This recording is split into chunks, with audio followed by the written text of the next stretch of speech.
Em instantes, daremos início a mais uma entrevista do canal de podcast O Marqueteiro. Você pode acompanhar também esta entrevista pelas principais plataformas de podcast. Olá, amigos do canal de podcast O Marqueteiro. O tema de hoje é gestão estratégica e recuperação financeira em clubes de futebol. Os desafios e estratégias para o sucesso. Para tratar desse assunto, nós convidamos Alex Bojoá, que já foi gestor do São Paulo, do Figueirense, consultor esportivo de diversos clubes, inclusive de um clube francês, onde ele ajudou a estruturar o departamento de futebol, como o RC Lens, da França. E nós temos o prazer de bater esse papo com o Alex, que traz a sua experiência num tema que não é fácil falar, né? Porque a maioria dos clubes aqui no Brasil se encontra em dificuldades financeiras. Muitas vezes se questiona o fato por que os clubes que arrecadam tanto dinheiro acabam se endividando tanto. Então, nós estamos muito felizes, viu, Alex, pela sua presença. Obrigado pelo convite. Boa tarde, bom dia, boa noite. Não sei que horas que as pessoas vão ouvir a toda a audiência. Eu agradeço o convite e espero conseguir ajudar nas dúvidas. Alex, eu queria começar perguntando, porque os grandes clubes que têm grandes arrecadações, podemos falar do Flamengo, do Palmeiras, do Corinthians, São Paulo, Fluminense, Vasco, enfim, né, América, Atlético Mineiro, Internacional, todos eles têm uma coisa em comum, eles acabam se afundando em dívidas que muitas vezes são muito além de uma realidade de uma empresa tradicional. O que leva um clube a ter esse tipo de situação? É algo que é falta de uma gestão, tem que ser assim mesmo, porque são entidades sem fins lucrativos, são associações, enfim, o que leva a esse endividamento? É uma pergunta bastante complexa, né? Pois é. Mas vamos por partes. Primeira coisa, eu acho que é relevante, inclusive é uma coisa que no Brasil é muito comum, apesar que não é um fato real, é que geralmente empresas que têm dívidas são empresas ruins, o que não é verdade. Ter dívida não é necessariamente um sinal de ser ruim, inclusive a dívida permite muitas vezes alavancagem financeira, um retorno melhor sobre investimento, etc. A questão da dívida é a capacidade de você ter a capacidade de pagar essa dívida, né? Ou seja, imagina que se você é uma pessoa, né? Eu sempre gosto de trazer para as pessoas que as pessoas entendem melhor o seu dia a dia. Se você é uma família que tem uma renda e você faz uma dívida para fazer uma reforma, para comprar um imóvel, e essa dívida cabe no seu orçamento, não tem problema nenhum. Ao contrário, uma possibilidade que você tem de melhorar a sua vida. O problema é quando você faz uma dívida e não tem capacidade de pagamento nenhuma. Aí você tem esse problema de forma muito séria. Na maioria dos clubes no Brasil, eu diria aí 90% dos clubes da Série A e da Série B, tem esse problema que é simplesmente um endividamento muito além da capacidade de pagamento. Ou seja, em termos financeiros, a gente pode dizer que são clubes que tecnicamente estão, no mínimo, assim, numa situação financeira muito ruim ou quebrados, né, tecnicamente. Porque eles precisam sempre arrumar mais dinheiro para servir o pagamento da dívida e não conseguem fazer investimento. Isso é ruim para a empresa que não tem essa capacidade, é ruim para o governo, é ruim para qualquer família. O problema que você tem no Brasil, nos clubes de futebol, ele é decorrente, obviamente, de não ser fins lucrativos. Porque se você não tem fins lucrativos, você não precisa, de fato, fazer absolutamente nada que gere valor para o seu acionista, digamos assim, né? Que geralmente numa empresa você tem que gerar valor para o acionista, senão o acionista não compra ações da sua empresa e não permite que você continue seu negócio e faça seu negócio andar. Nos clubes de futebol você não tem esse acionista, porque são empresas sem fins lucrativos e são associações, né? Associações civis sem fins lucrativos. Então você não tem muito para quem prestar conta de fato. Então elas se tornaram no Brasil agremiações políticas, onde basicamente alguns grupos fazem política dentro dos clubes para chegar no poder e, dentro desse poder, administrar o futebol, que é onde está o grosso do dinheiro. E, a partir daí, tentar juntar a sua paixão em termos de torcedor com a sua ambição de, sei lá, política, de ego, de vaidade, o que você quiser, de administrar o clube. Eu acho que esse é um pouco o problema que você tem no Brasil. Alex, eu, em 2014, quando escrevi um livro chamado Marketing Futebol Clube, e fui a campo, literalmente, conversar com gestores, empresários, jogadores, enfim, todos esses elementos que fazem parte desse mercado esportivo, alguns deles, né, quando eu questionava essa caixa preta, que é a área financeira de um clube, eles me diziam, né, que o complicado é porque nem sempre o que se fala na mídia em relação à venda de jogadores, valores que entram para o clube, patrocínio, são de fato valores que definitivamente entram, né, e que entram naquele período, porque ele disse, um dos entrevistados me disse uma vez que às vezes dá a impressão quando se vende um jogador e parece que aquele dinheiro vai entrar imediatamente no caixa do clube, e às vezes não. Isso acontece ao longo de um período, né? E o clube tem as suas despesas que são mensais, né? Então essa caixa preta, muitas vezes, ela é complicada, não se abre, né? E o que a gente percebe que muitas vezes tem algum gestor, como você, foi gestor do São Paulo, do Figueirense e de outros clubes, parece que quando algum gestor quer resolver a situação, quando começa a resolver, já começa uma força contrária, o time começa a jogar mal, e aí ele tem que abrir mão desse cofre novamente para poder sanear dívidas, né, ou investimentos na troca de um técnico, enfim. Então, isso fica ingerenciável, né? Eu acho assim, quando você analisa a questão do gestor dentro de uma associação civil sem fins lucrativos, é meio que uma heresia, né? Porque você vem para tentar enquadrar o clube num projeto financeiro viável que permita que no futuro esse clube possa crescer e obter maiores retornos. Só que quando isso acontece, você bate de frente com a vontade dos gestores que lá estão, que querem usar da sua influência e do seu amor pelo clube, digamos assim, para fazer as coisas que eles querem fazer, independentemente de se vai dar certo ou não. O que eles querem, geralmente, é fazer o clube ter o máximo de vitórias possíveis, independentemente de qual forma isso vai acontecer. Então, existe uma visão de curto prazismo muito forte, que é basicamente a gestão do presidente. Ele tem 2 anos de mandato, ele vai tentar fazer o máximo possível dentro desses 2 anos para ter o retorno esportivo necessário. Se para isso ele vai quebrar o clube, ele vai, tanto faz, né? Porque ele precisa disso, inclusive para poder manter a sua hegemonia política dentro do clube, né? Então, isso é uma coisa que é muito comum nos clubes em geral, e isso, obviamente, não é nem boas práticas e impede você ter um projeto a longo prazo, inclusive de sucesso esportivo, que é por isso que você tem tanta oscilação de performance esportiva nos clubes brasileiros, né? Tem clube que, de repente, ganha tudo, de repente, passa 2, 3 anos, está brigando para não cair, depois volta. Por quê? Porque você tem um problema de estrutura financeira, né? Alguma hora, quando você gasta muito dinheiro, a conta chega. E quando a conta chega, você não consegue mais só se endividar de novo, porque quem te empresta o dinheiro não está mais disposto a te emprestar, porque você não tem mais essa condição. Então você fica nesse ioiô, né? Nessa gangorra aí, muito ruim, que você vê grandes clubes passando por isso. O Corinthians é um bom exemplo, o São Paulo passa por isso, o Grêmio, o Internacional, o Cruzeiro, enfim, o Fluminense, o Vasco, o Botafogo, a gente pode falar de vários, né? Eu acho que os clubes que conseguiram evitar um pouco isso, por razões diferentes, é o Flamengo e o Palmeiras. E o Atlético Mineiro agora está eu diria, nesse caminho, né?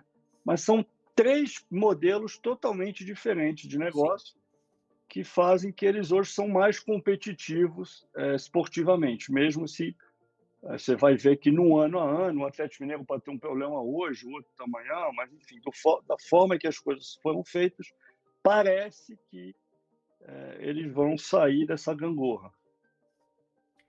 Alex, e você vê que nós não podemos deixar, né, dentro desse assunto, de tocar no tema das SAFs, né, e que no Brasil a gente começa a ver alguns clubes e grandes clubes começando a se organizar e através desse modelo de gestão, e alguns estão tendo resultados, enfim, e não só resultados financeiros, mas resultados nas competições, que são importantes, porque a competição não é só ganhar, né? Para o torcedor é ganhar, é comemorar, é o título, mas para o clube é a possibilidade de entrar mais dinheiro, porque dependendo do campeonato que ele está atuando, isso vai representar muito dinheiro nos cofres, né? Se ele vai numa Sul-Americana, se ele vai para uma Libertadores, se ele vai para um campeonato mundial, enfim, isso acaba representando dinheiro para o clube, né?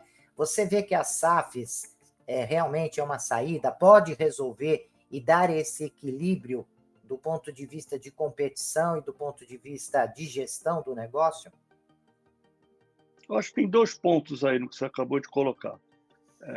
O primeiro ponto é a SAF não é solução para absolutamente nada se você não mudar os modos operantes dos clubes.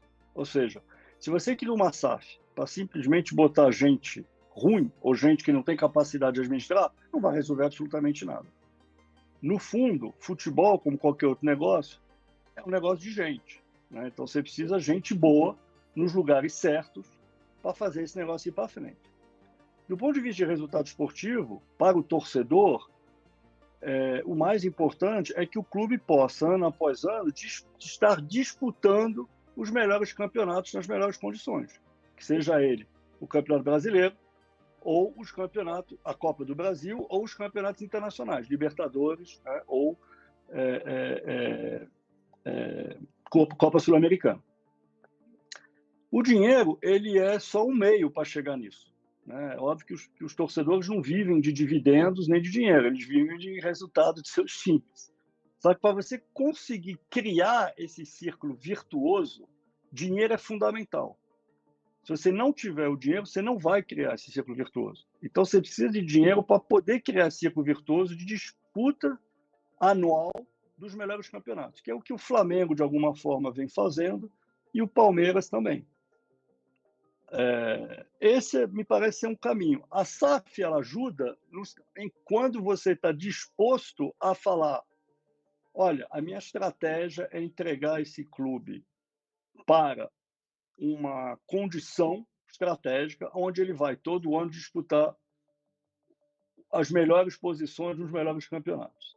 E para isso eu vou não só trazer capital, mas vou trazer as melhores pessoas que são capazes de fazer esse negócio andar.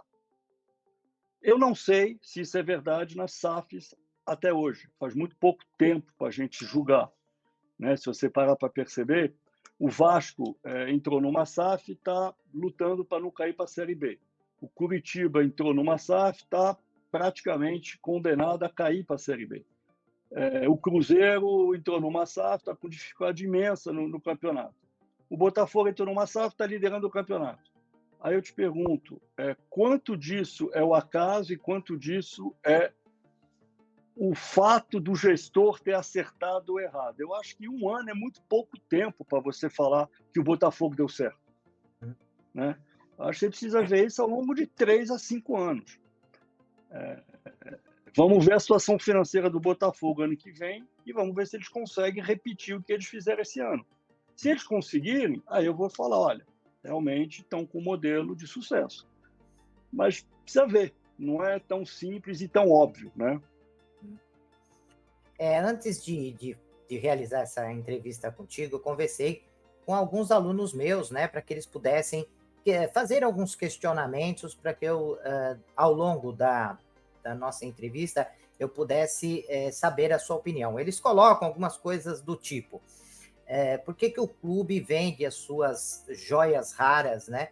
Os seus talentos por valores muito abaixo do que depois os clubes europeus, enfim, os chineses e os árabes, enfim, acabam comercializando e depois trazem esse jogador novamente a salários altos, muitas vezes, enfim, já não rendendo mais esse tipo de como esportista, né? Não que ainda não tenham condições físicas, mas não tem, às vezes, a motivação necessária para auxiliar os clubes. E uma outra questão que eles colocam, Alex, é relacionado às arenas esportivas, que também nós não podemos deixar de falar que as arenas esportivas, algumas estão funcionando adequadamente, trazem resultados além dos jogos, né? E funcionam realmente como arenas, e outras, enfim, se afundam em prejuízos e levam prejuízos muitos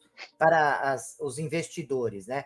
Como é que você vê essas duas questões? A questão do jogador, né, que é uma fonte de receita para o clube. A gente sabe que muitas vezes o clube não tem gestão, porque está na mão de empresários, e das arenas, no que diz respeito a esse agravamento das condições financeiras do clube. Olha, são dois pontos muito importantes que você trouxe.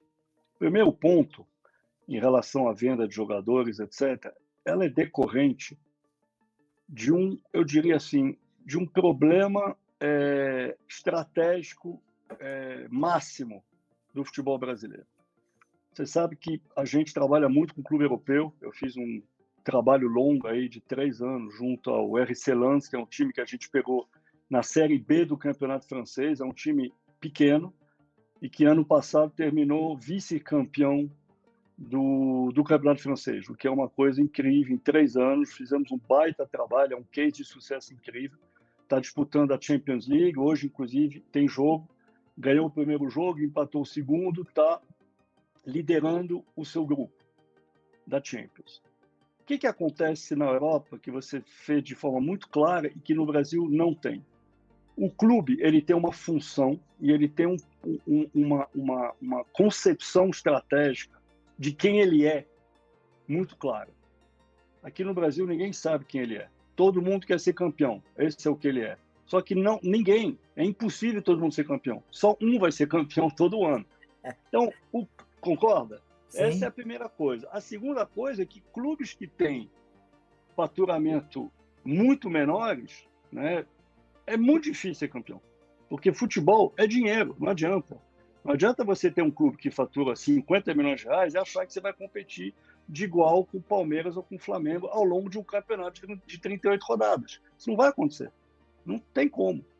Então você precisa saber quem você é. Você vai determinar o que você quer, quem você é. Em função disso, você vai conseguir montar um plano estratégico que vai definir o que você precisa fazer e qual é o seu negócio, seu plano de negócio, né? Quando a gente foi lá no Lance, por exemplo, a gente sabia que era um clube pequeno, tinha um faturamento pequeno, estava na Série B do francês, e que o grande negócio, o grande valor agregado deles, qual era? Era principalmente a capacidade de conseguir contratar jogadores que estão debaixo do radar, que a maioria dos clubes não estão vendo, que esses jogadores têm valor, e expor eles no campeonato de forma com certo sucesso e vendê-los, né? Por quê? Porque eles chegaram a falar assim: nós somos uma fábrica de contratar jogador, formar jogador e vender jogador. E com isso a gente vai conseguir mais dinheiro, vamos contratar mais jogadores, daqui a pouco a gente já está em outro patamar, né?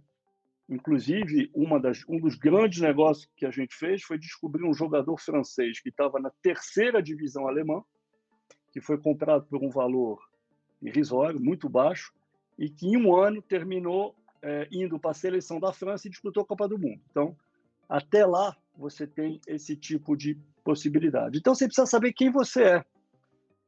A venda dos jogadores aqui, de qualquer tipo de jogador, ela é feita baseada no desespero de pagar contas. Não é uma estratégia pensada. O cara vende os jogadores porque ele tem demanda de compra da Europa e ele precisa fechar as contas, então ele vende. E aí tanto faz se o jogador é vendido por 5, por 15. A coisa mais comum, eu tenho vários estudos que a gente fez sobre isso, a coisa mais comum no Brasil é você ter jogador vendido por 100 e os clubes europeus depois revendem por 500. Isso é o normal. É o que mais acontece. Aí você fala, poxa, por que, que o brasileiro não forma jogadores para vender por 500? Porque ele não consegue. Por quê? Porque ele precisa pagar a conta. E a necessidade de pagar a conta no mês a mês faz que ele vende literalmente as pratas da casa. Esse é o primeiro ponto. A questão das arenas é uma questão muito interessante e que eu acho aí uma coisa mais profunda. Acho que no Brasil existe uma dificuldade imensa de enxergar o jogo de futebol como entretenimento. Eu acho que isso é uma falha de visão dos clubes brasileiros. E aí vão falar, mas como é que você pode falar isso? Como é que você prova isso? Eu acho que o movimento das ligas, ou da criação de uma liga brasileira, que até hoje não conseguiu, e tem 2 ligas competindo, é a prova do que eu estou falando. Não precisa ir muito longe. Não precisa acreditar, de novo, não precisa acreditar em mim. É só ler o noticiário, né? E aí o que acontece? Uma arena de futebol, ela é uma arena que recebe jogo de futebol, vamos lá, 2 vezes por semana. Quando você está na Série A, né? Na Série B, talvez um pouco menos, mas que seja 2 vezes por semana. Então você abre na quarta e no domingo, para facilitar. O resto da semana, que são 5 dias, você está fechado. Só que você tem que bancar a conta. E você não vai conseguir bancar a conta de 7 dias em 2, que é o que todo mundo acha que dá para fazer. Alguns conseguem, claro. Né? Se você é o Flamengo, o Corinthians, você consegue. Mas se você é um time pequeno, você não consegue. Não tem como. Então, o que acontece? Vai perder dinheiro, você vai se endividar, você vai ter que vender jogador, e você entra num círculo vicioso. Né? Então, você precisa mudar essa mentalidade. Você precisa enxergar que o jogo é uma oportunidade de entretenimento e que as pessoas que estão lá não são torcedores, são seus clientes. E que você tem que tratar esse cliente da mesma forma que você trata qualquer cliente de entretenimento. Ou seja, ele pode ir num jogo de futebol, ele pode ir para o cinema, ele pode, sei lá, assistir outro tipo de evento, né? E quando ele vai para o futebol, ele tem que ter uma proposta de entretenimento, uma experiência positiva. E as experiências, na maioria das vezes no Brasil, se você tirar o resultado do jogo, a experiência fora isso não é boa. Então não adianta você ir ver um jogo, se o cara ganhar, você está feliz, independentemente da experiência da arena, mas se seu time perder, você está infeliz. Você vai estar infeliz se o time perder, mas se você poder proporcionar uma boa experiência para o seu cliente, melhora muito. E aí você volta para a questão do patrocinador. Eu estou me alongando um pouco, mas é só para tentar ir a fundo para que seus alunos possam entender. E aí você vai para a questão do patrocinador. Quando você vê os patrocinadores de futebol no Brasil, você não vê grandes marcas, como você vê na Europa. E por que aí você vai falar assim, que no Brasil não temos grandes empresas? Não, muito pelo contrário, nós temos grandes empresas. Sim. Elas só não se envolvem com o futebol. E por que elas não se envolvem com o futebol? Eu acho que essas questões são questões fundamentais. E o futebol como indústria, entre aspas, porque não é uma indústria, mas o futebol como ecossistema, como o que você quiser chamar, nunca se preocupou com essas questões. Como grupo. Enquanto o futebol brasileiro não entender que o grupo futebol brasileiro, que o produto futebol brasileiro é muito mais importante que a soma das partes, o futebol brasileiro não vai andar. Sim. E eu acho que esse é o principal problema que a gente enfrenta hoje. Ele melhora. Claro, melhora porque tudo melhora. O mundo melhora, a tecnologia melhora, as arenas ficam melhor, a infraestrutura fica melhor, mas a qualidade do jogo não é boa. As pessoas hoje preferem assistir jogos lá de fora do que jogos daqui, a gente sabe que isso é verdade. E aí, quando você traz, voltando à sua pergunta, jogadores velhos lá de fora que vêm para cá em fim de carreira, isso não ajuda. Né? Então, mas por que você não... porque os caras lá têm mais dinheiro. Mas a pergunta não é porque eles têm mais dinheiro ou porque a Europa é mais rica que o Brasil. Não é isso. Essa resposta é uma resposta fácil e preguiçosa. A realidade é que os clubes europeus, não todos, mas uma grande maioria, fez um trabalho profundo nos últimos 30 anos de reestruturação, um trabalho estratégico muito grande que transformou esses clubes de futebol em negócios, em grandes negócios. Isso falta no Brasil. Você tocou num assunto extremamente importante. Eu acho que a sua fala foi assim, perfeita, principalmente que está bem alinhada com o que eu trabalho em sala de aula. E você toca num assunto importante, porque você me faz lembrar, né, que nós estamos num mercado de entretenimento, e por mais que um clube possa se preocupar, se estruturar e ter uma gestão eficiente, buscar qualidade no seu espetáculo, ele sozinho não consegue, porque ele depende do outro time. Né? Ele joga contra um outro time, e o outro time é fundamental para que se tenha um espetáculo. E ele joga dentro de um campeonato, e tem alguém administrando esse campeonato. E esse campeonato precisa também ser bem administrado. E muitas vezes a gente vê as entidades que deviam cuidar, né, desse campeonato, do clube, dando pouca importância. Eu monto os jogos, disponibilizo onde vai jogar, quem vai apitar. Na CBF, a galinha dos ovos de ouro é a seleção brasileira, que nem jogadores que atuam no futebol brasileiro, que poderia ser uma vitrine para esses jogadores, para os clubes poder vender melhor os seus jogadores, também não estão preocupados em fortalecer os clubes para que esses clubes possam ter uma competitividade maior para fora e possa vender bem os seus jogadores, né? Muitas vezes administram a seleção brasileira, os amistosos da seleção brasileira, que são extremamente lucrativos, né? E que, às vezes, cuidar de campeonato dá muito trabalho, são muitas semanas, são muitas rodadas, e já tem o dinheiro que vai entrar definido, né? E a receita já está pronta. Eu acho que falta também essa visão do entretenimento que possa unir os times, né? Com as confederações, as federações, e entender esse negócio como realmente um negócio de entretenimento. Por isso que eu acho que a sua fala ela é perfeita. Falei alguma coisa inadequada, Alex? Não, muito pelo contrário. A única coisa que eu talvez analisaria com um pouquinho mais de cuidado, e isso eu estou falando porque eu vi isso acontecer na Europa, é que a CBF ela cuida com mais carinho da seleção brasileira por um motivo muito óbvio, eu acho, inclusive, que ela está certa. Ela está no controle da seleção brasileira.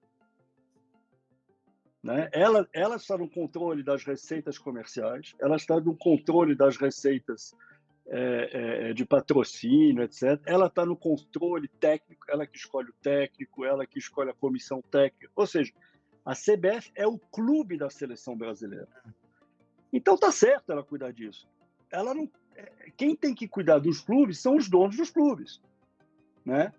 Que é o que estão tentando fazer, mas que não conseguem por vários motivos. Então, eu acho que a CBF está correta. Inclusive, eu defendo, assim como na Europa, que as federações cuidem de suas seleções. A Federação Francesa cuida da seleção francesa, a espanhola também, por aí vai. Quem cuida dos campeonatos são as ligas profissionais, que têm gestão independente, que têm times com alta experiência e expertise em transformar esse produto num produto extremamente vendável. E é só você ver o sucesso do campeonato inglês, ele não acontece por acaso. Né? A Premier League hoje é a maior liga do mundo, disparado, não tem nem comparar, né? Assim, é piada comparar com o resto. Os clubes ingleses hoje, você tem aí pelo menos 6 clubes todo ano, 5 a 6 clubes que disputam ali os primeiros lugares. E você tem vários clubes que disputam a venda de jogadores. Eu, por exemplo, esse ano passei 4 ou 5 meses estudando o case do Brighton, na Inglaterra. Né? Estive lá, falei com o pessoal. que é um case absolutamente incrível, um time pequeno que conseguiu se tornar um dos maiores vendedores de jogadores da Premier League. Então, tudo isso por quê? Porque, de novo, vou voltar ao que eu falei antes. Porque eles definiram quem eles são. Eles definiram o seguinte: a gente não vai ser campeão inglês, a gente não vai ganhar Champions, não é esse o nosso papel. A gente pode até ganhar, mas a gente sabe que não é esse o papel. Então, vamos ver o que a gente é, o que a gente tem capacidade de fazer bem, melhor que os outros. A gente tem capacidade de comprar jogador que eles não estão comprando, de formar esse jogador e de vender esses jogadores para os grandes times ingleses por muito mais valor. E é isso que eles acabam, e é isso que eles fazem, com bastante sucesso, né? Então, cada um tem que saber o seu lugar, né? Qual é o lugar, qual é a sua pretensão, o que você está procurando. E os campeonatos europeus, aí eu pego, por exemplo, o italiano, o espanhol, o francês, o alemão, estão melhorando nesse quesito e estão chegando lá, né? Mas a gente aqui tem uma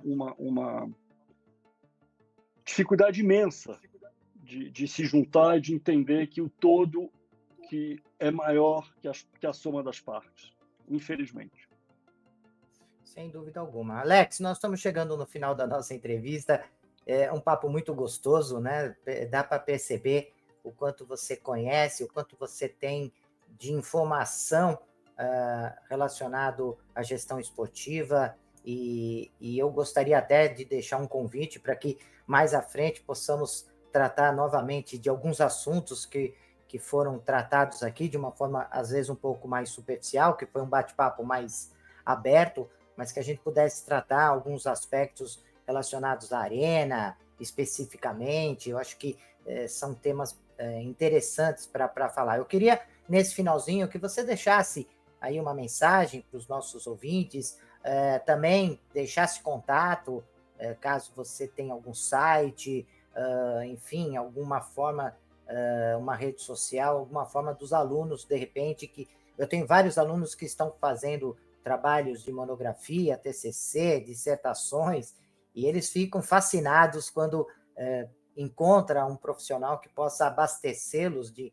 informação para criar as suas pesquisas, os seus estudos. Então, eu queria deixar esse espaço para que você falasse com os nossos ouvintes. Bom, primeiro agradecer o tempo aí de vocês, essa oportunidade.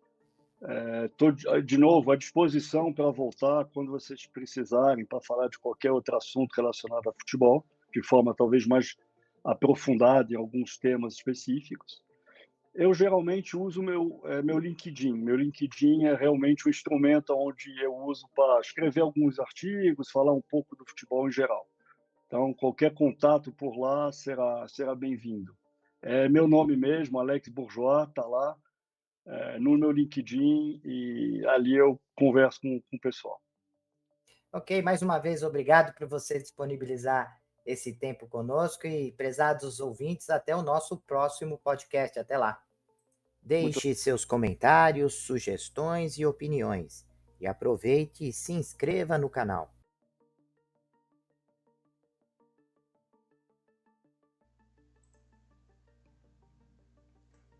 Olá, profissionais de marketing e gestão, estudantes e empreendedores. Você está procurando um podcast que possa ajudá-los a se manter atualizados e aprimorar suas habilidades? Então vocês precisam ouvir o podcast O Marqueteiro.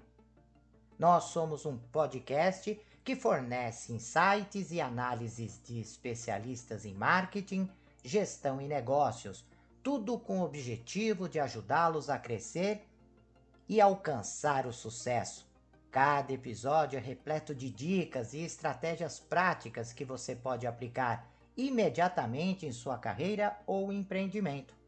E o melhor de tudo, nossos convidados são professores, pesquisadores e especialistas de mercado em suas áreas de atuação. O podcast O Marqueteiro é perfeito para aqueles que estão procurando por inspiração e informações valiosas para levar suas habilidades e negócios para o próximo nível. E se vocês gostarem do que ouvirem, não esqueçam de nos seguir nas redes sociais e compartilhar com amigos e colegas de trabalho. Afinal, quanto mais pessoas ouvirem, mais impacto causará no mundo dos negócios e da gestão. Então, o que vocês estão esperando? Vamos ouvir o podcast O Marqueteiro agora mesmo e transformar suas carreiras em empreendimento? Até o próximo episódio.